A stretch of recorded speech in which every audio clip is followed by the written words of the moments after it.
Hold on. And 3. And 2. And 1. Welcome back. Welcome back to Homegirl TV. Welcome. I'm Rashonda and I'm Angel. Welcome to Homegirl TV, a place where you can be free. Oh, I almost just bust around, but I can't rap. Yo, you busted already. You already did it. No, I didn't. You did it. So today we are back. We got some Jollibee today, and Jollibee is from the Philippines, right? I think it's Filipino style. Yeah, I think it's Filipino style food. Yeah. So we got some fried chicken here. White meat only. Mm-hmm. We still black though. Yeah. This is some gravy that they did. They did the chicken in. Yo, that gravy banging new to black folks, but they did the chicken in some gravy here, and then she got some mashed potatoes over there. I don't eat that, so it's all for her. We got some fries on top of here. There's sometimes special fries. I can't remember exactly the name of them. They got like some spicy seasoning or something, right? Yeah, but the one we had the last time, they didn't have no more. So this is like something. Oh. I don't know what they are. Okay. But yeah, here we are. Y'all, we about to eat some chicken and talk to y'all about some stuff. We got some stuff on our minds. Can we pause and eat? And then Let's do that. Girl, I'm down for the eating. Okay, you gonna say the grace or you want me to say it? You don't want me to pray. Huh? You judge me, so I'll just listen to your prayer. No, that's all right. We can open and shut. Nope. Okay. Lord, we thank you so much for this food. Thank you for Homegirl TV and everybody out there that's here enjoying themselves. We thank you for Jollibee. We thank you for the Filipino people that made the Jollibee, because they season this chicken oh so right every single time, and the gravy tastes like something my grandmama used to make. So Lord, thank you, and just give them a special blessing. And we ask that you would just let this food nourish our bodies and as well as our minds. In Jesus' name we pray. Amen. Everybody say amen. Everybody say amen. Amen. Amen. All right, so bless our tongues. We're gonna eat. Just look at this chicken here. I don't even know what part of the chicken is. Hot sauce. You sure can. I think it's already spicy, but I'm gonna just throw some hot sauce on there anyway. Little hair. Oh.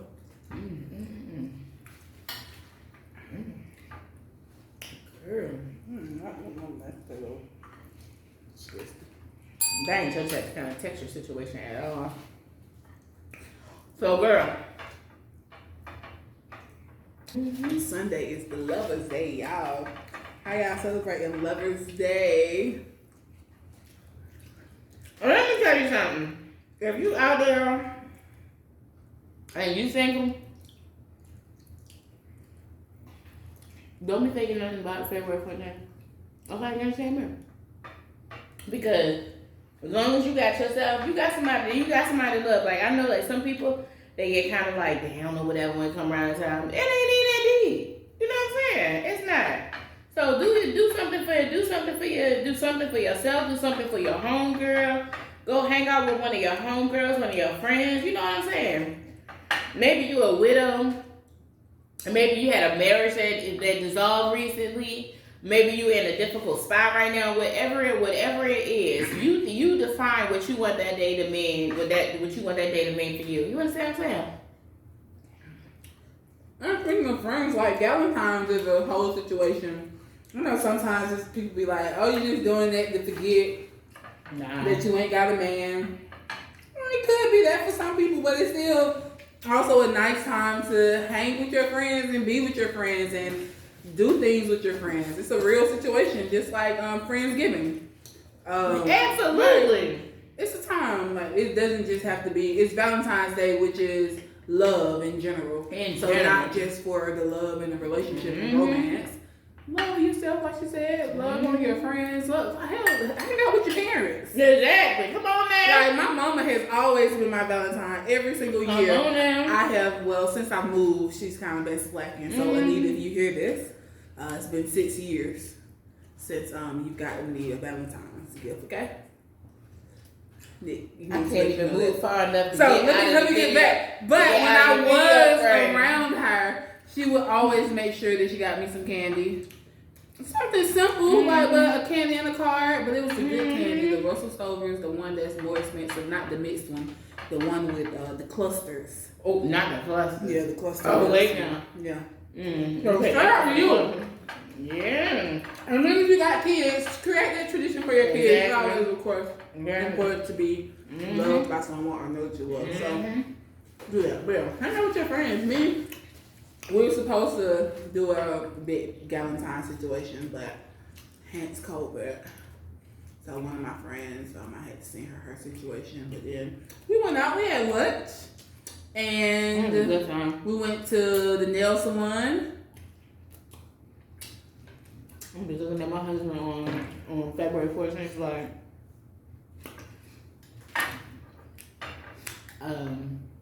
you know, row. Here you go, look at you, gay. Your husband is slowly gay.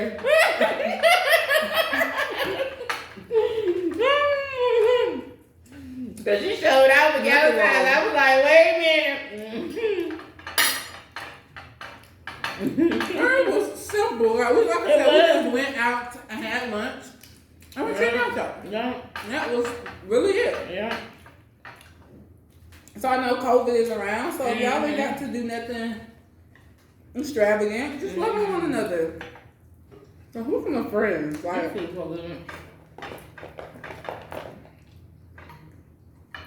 how do y'all love on your friends? I know we talked about this a little bit, but then it panned out because we went to tea.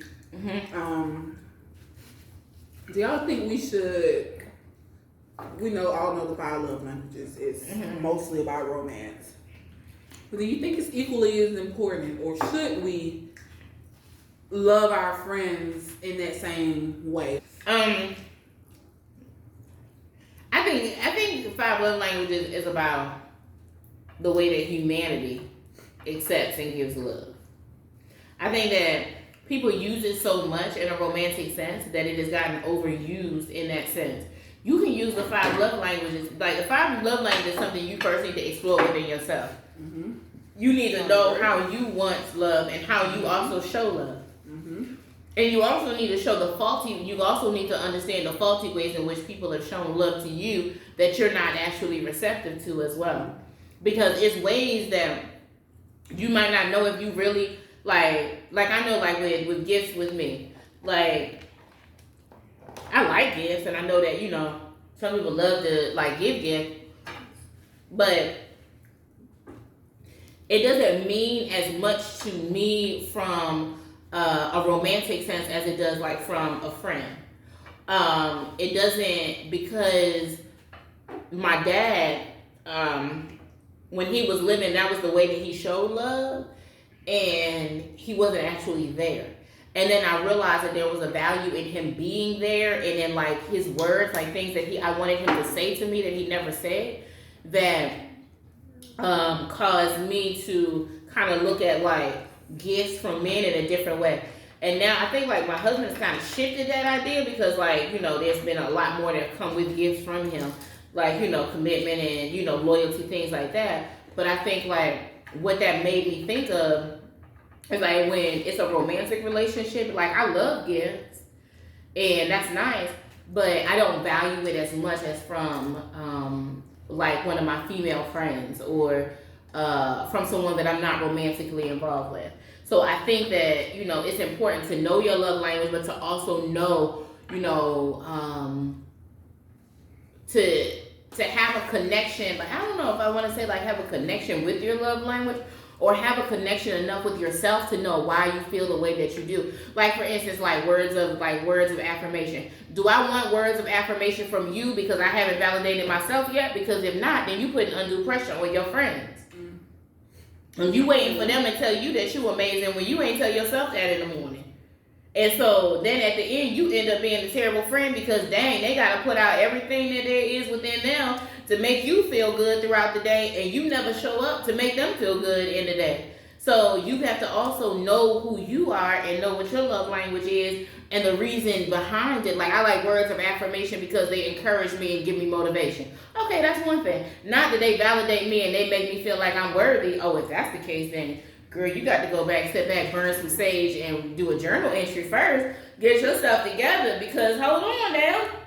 You mean to tell me you want your friends to validate you, to make you feel like you worthy, to encourage you throughout the day, to be a regular friend to, all of that?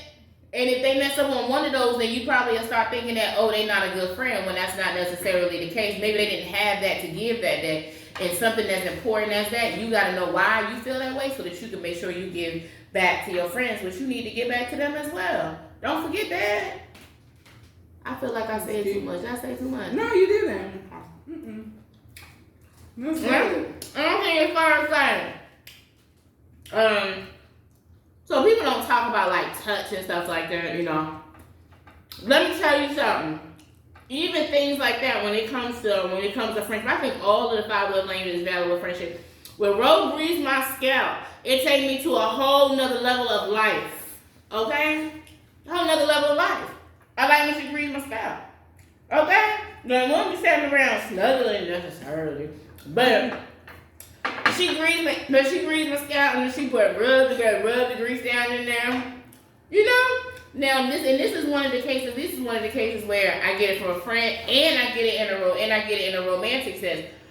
But I value it when it comes from her.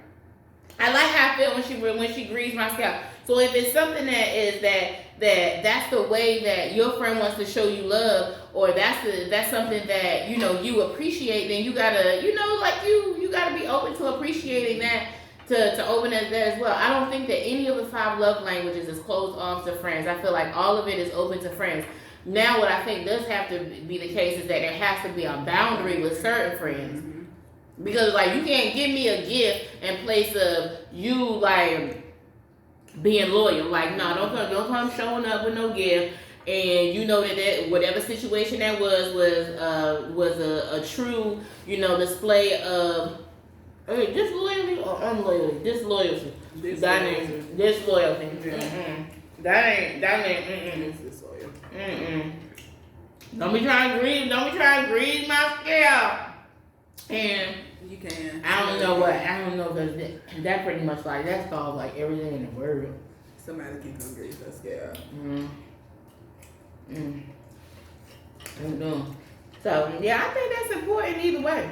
I really do. I think it's important. I think it starts with yourself, and then it can be romantic. Because anybody you romantically involved with, you should be friends with too. Yeah, that's what it all starts. And that's what they say. Mm-hmm. What you think? What you know what's that on love languages and friends? Mm-hmm. I think it's important because it also gives you something to know, like how your friend needs you or how you can be there for your friends in that aspect. Yep. And what they don't need. Yep. And just having that open line of communication with your friends for them to even be like, girl, when you need your friends, also I think it's very important. Like a lot of times, I hear this more often now where people are normalizing it with telling your friends that you're not available.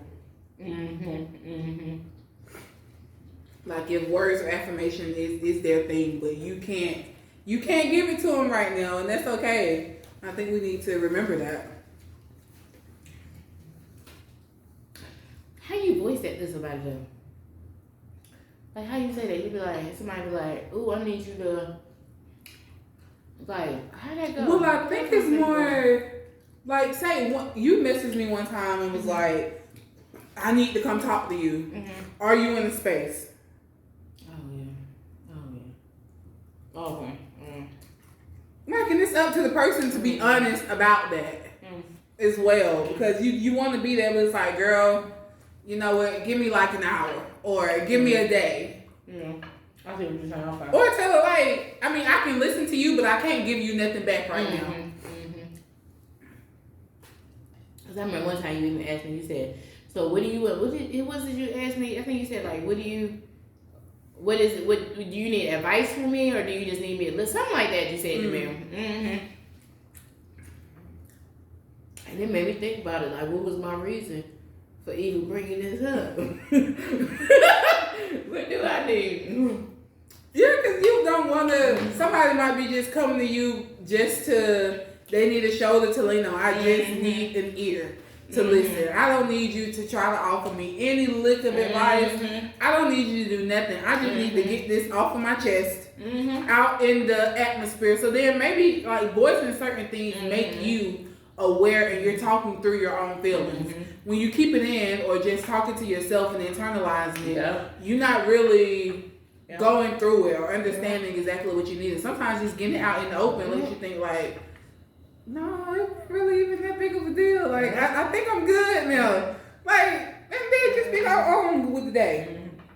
And you gotta know what friends, like if you are in a situation where it's something you need to talk through, you have to know which friends you can go to with certain things. So you have to look at where your friends are in their life, and then also where they are in like their temperament for certain things as well. So like if you know somebody is like going through like, I don't know, like some like horrendous breakup or something like that. You know what I'm saying? Like they are like going through, they just went through an abusive relationship, and you know, that's not the person that you maybe want to go to and talk to about, you know, oh, you feeling some weight on your relationship or whatever. Y'all about to break up. That's what's about to happen. She about to be like, girl, let go, okay? But that might not have been what you wanted. You may have just wanted somebody to just, you know, to just talk to. Now, it doesn't mean that down the line she can't offer something for you, because whatever she experienced in that situation is going to be of value to many different people. But maybe at that point, it's not the time for you to actually have that conversation with her. So that might not be the friend for you to go to with that. Now, if she might be the friend that she's going through that situation, however, she's using some good strategies to kind of relieve the stress.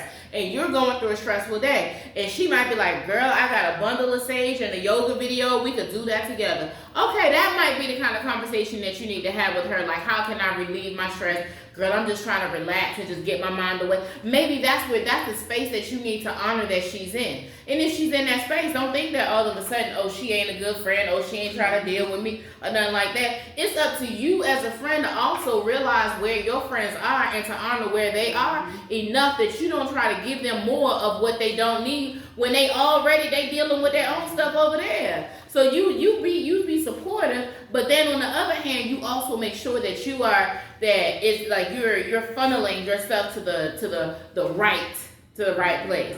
And that's one thing my mom told me when I was younger. She said, you know what, Angel, you can't expect all your friends to be everything. So like I would think that, you know, if I wanted to like go to a concert or something like that, and I was like really into like classical music and stuff, and then like, oh, my friend ain't like classical music, I'd be like, oh, she can't be my friend. She cannot be my friend. My mom be like, well, what happened? She don't even like to listen to classical music. And my mom was like, Angel, all of your friends cannot be everything to you. You will have some friends where, and she had this one friend, Miss Ann. Her and Miss Ann, like they were like so tight, and they known each other since like middle school, and they had like so many experiences with each other. And they used to do so much together. But then she had some other friends where like I would see them like maybe they would go shopping, or maybe they would go for tea together. They would like maybe do like one thing. And she would, you know, oftentimes say, like, if you know that this particular friend, this isn't the place in which, you know, they are at their best, like, encourage your friends to be at their best. Don't put them in situations where they're not. So if you take them to something that you know that they were going to despise, you can't be mad that they despised it. You already knew that from the beginning. It's one thing when you sampling it, but it's another thing if you already know. So that's the same thing if you taking something to your friend, or you talking to your friend, or creating an environment for your friend. Don't create an environment that you know your friend is going to despise. You know, don't bring people around your friend that you know don't have the type of energy that they like. You know, stuff like that. I don't know what I'm saying about that. Yeah, but if your friend, might piggyback what you're saying, if your friend know, if y'all are that close, your friend will also know. Like, even if I'm going through something, I'm gonna know that also if my friend also is going through something. And if I come to you and offer you the space for that, then it's perfectly fine. Like, girl, what's up? You can come talk to me about it. Like, you know what's going on. So also, think about that. Like, we're not saying like don't ever. If somebody going through something, just leave them out in the dark, because you never know, they also might need you. But afraid to even say that, and then be like, girl, I'm glad you called me about this, because I need to release as well. You can like ask them. I think that's where communication comes in. I think that's where communication really comes in. Because you can actually ask somebody like you said, you know, ask like, you know, what space are you in? Or like we go for our walks, and we used to go for our walks. Now we go for our sets, but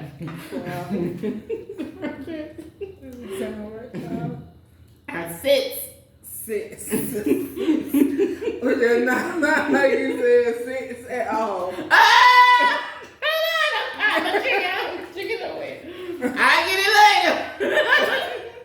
Chris gonna be like, see.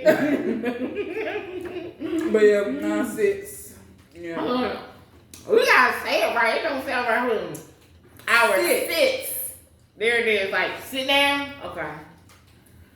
So, you know, we gotta like ask, like, you know, like, how's your heart? Like, you know, what's going on with you? How are you, you know, otherwise?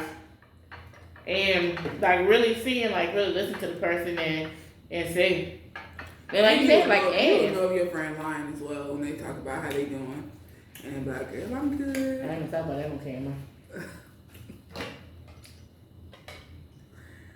Girl, I'm good. You don't know how your friend is doing. Or you should. And that's what we go back to communication. We was having a conversation about, I personally strongly don't believe that there is any reason why I can say that I'm not talking to one of my friends. Even if we have a disagreement, it should be a situation where, okay, we don't agree on the same thing, and that's fine. That's life. That doesn't mean that you're not my friend because you don't 100% believe all of my values, all of my beliefs. No, it doesn't mean that. So hopefully you with friends that are making you grow and showing you something new. So maybe they can tell you something else about their beliefs. But I just don't believe that there should be any. I mean, unless they do something really terrible to you, which means they weren't your friend to begin with. But there is no conversation that I don't think that could ever not be had with a true friend of yours. Like, even those that you don't talk to every day, that's just a different type of friendship. But even when y'all pick it back up, but like these people be like, "Oh, girl, I ain't talking to her." What? And that's your friend? What do you mean y'all not talking? What is it? I don't get it. I just like, okay, you have a disagreement. Maybe you need to step back for a second. But days you talking about, oh no, we ain't talking. We've had a fallout.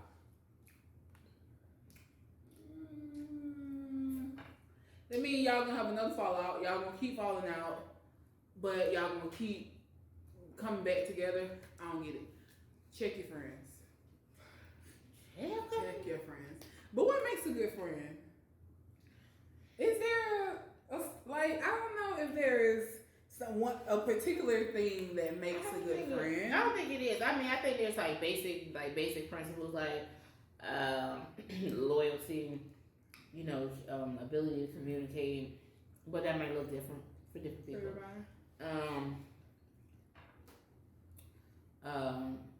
Forgiveness. I think it's like basic principles like that. I don't think that you could judge a person like say, oh well, you give too many gifts, you ain't a good friend. I think that's ridiculous. Is there one thing in particular that you might, when you're not seeking friendships, but when you're meeting people and you're deciding that that's going to be your friend, or to be able to call them a friend, is there something in particular that you look for? Authenticity. You can be flawed. I got flaws too. We all do. But Authenticity. Yeah.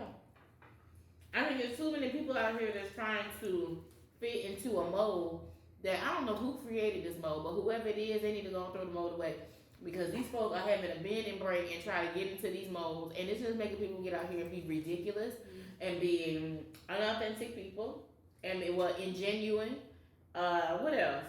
I'm trying to think of some other synonyms for being fake as hell. Ain't time for that.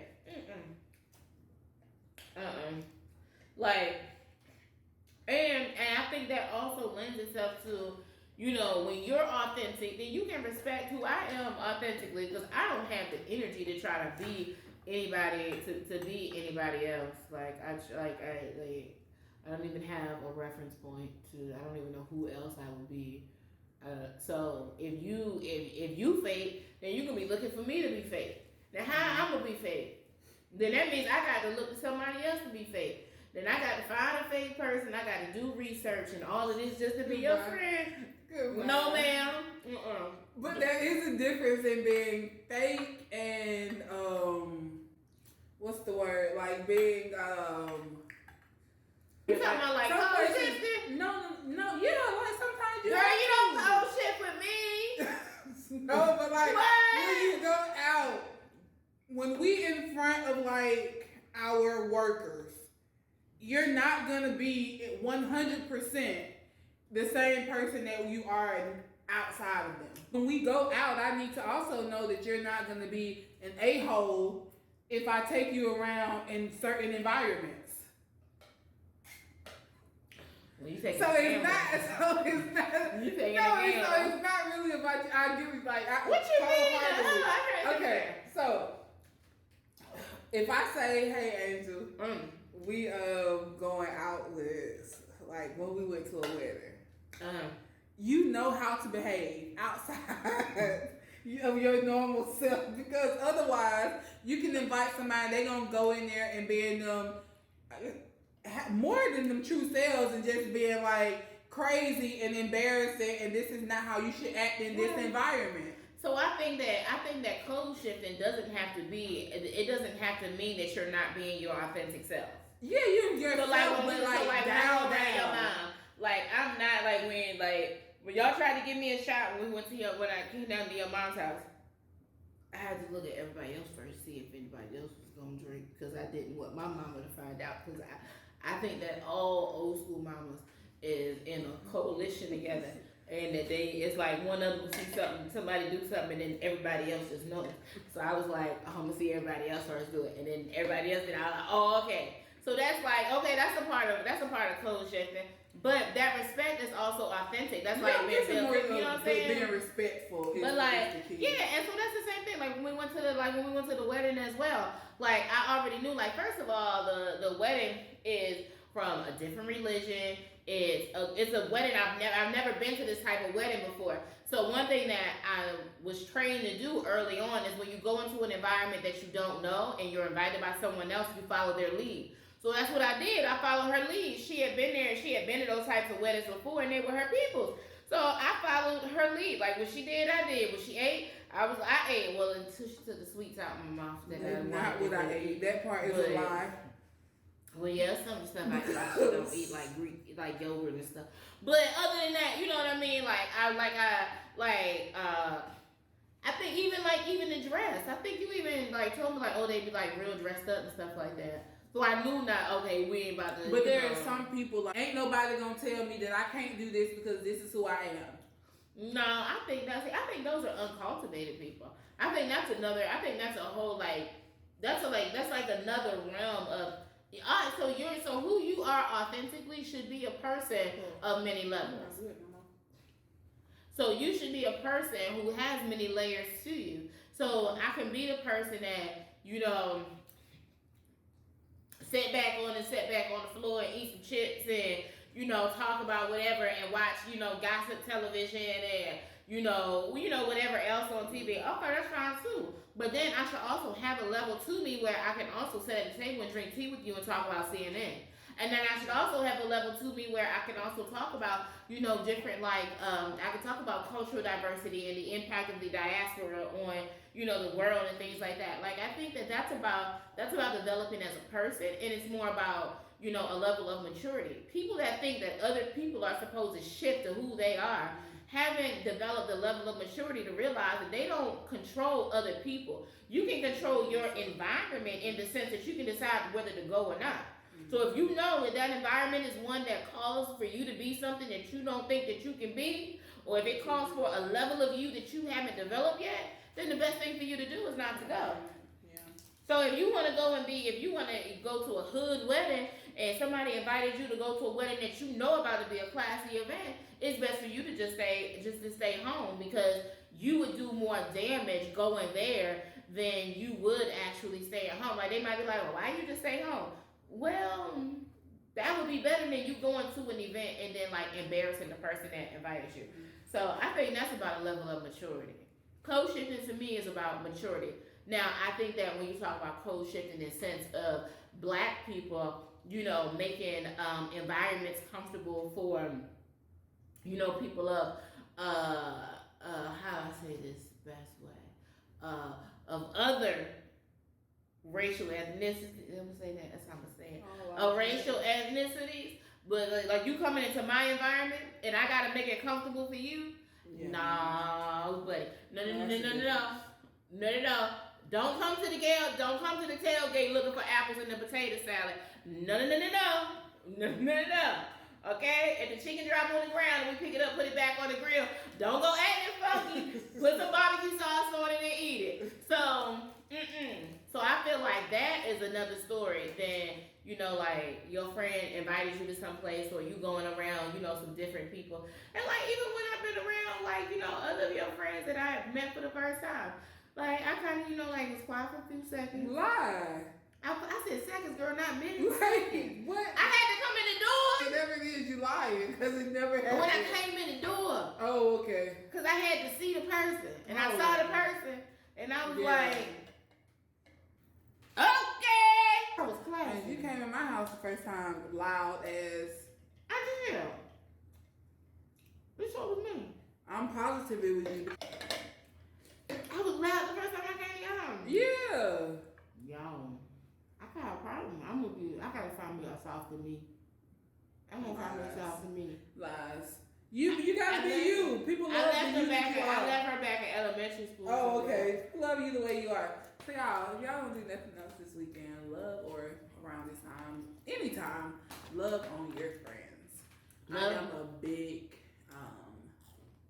advocate for loving your friends and loving on your friends.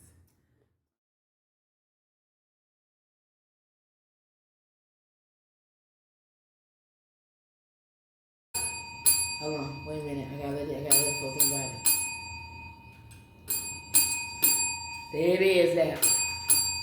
There it is there. Arena there. Hey! Oh! Whoa! It's Home Girl TV and we coming through. We about to bring the bell ringer to you. Whoa! Tea time. Look, y'all. Today's positivity. Love you the way you want somebody else to love you too. Love yourself. Yeah. The way you want somebody else to love you. Yeah. So that's like the opposite of treat others the way you want to be treated. Yeah. You putting yourself first. Put yourself first. Put yourself first. Because this is the thing. When you think about if you think about treat others the way you want to be treated, if you don't know how you want to be treated, and how you gonna treat somebody else the way you want to be treated. That's true. Okay. If you don't know what things are negative to be said to you, then how you gonna know that those things are negative to say to somebody else? That's true. If you don't know that you want to, if you don't know that you want to hug in the morning, then how you gonna be? If somebody else requested of you, you like, what's wrong with you? You know what I'm saying? That's what she said. So today's tea that we are sipping on here is lemon ginger. Mm-hmm. Lemon ginger is good for a couple of things. Can help relieve nausea. It's good We for sick of weight these loss. fake assholes out here in the world. It's good. You can use it for weight loss. You fat as hell. Look, And even some people drink it to like reduce muscle soreness after a workout. It has the lemon, of course, has vitamin C and antioxidants. Make the breath feel good. And I think that's about of course, cardiovascular things of that sort. It'll help you up there, and yeah, if you just want to drink it. Of course, some people might add honey and stuff, but when you just drink it straight from the tea bag, it has nothing in it, so 0 sugars, 0 calories, 0 of anything. So if you're counting your calories, shout out to Weight Watchers. If you're on keto, shout out to y'all. All of them. There's nothing in it. And if you get the Yogi brand is very nice because they always give you something to reflect on as you're reading. And I have something for you here. I never realized that. The beauty of the soul is constant, continuous, and endless. I never realized that. You got special tea bags. That's on all the tea bags. No, it's not all of it. It's on Yogis. I mean, on all Yogi the brands, yeah. Sure, sir. Socialize with compassion, kindness, and grace. Oh, that's just exactly what we're talking about today. Communication with your friends. Yeah. So sip on that. Thank y'all for joining us. We are going to sip on this up out of here. And you all have a wonderful day. And like, comment, subscribe down below. Thank you to all of our subscribers already. We love y'all. And welcome to ones who's just joining. And for those that's going to come and see this video, welcome, welcome, welcome. And we love you all. And for that, We're out.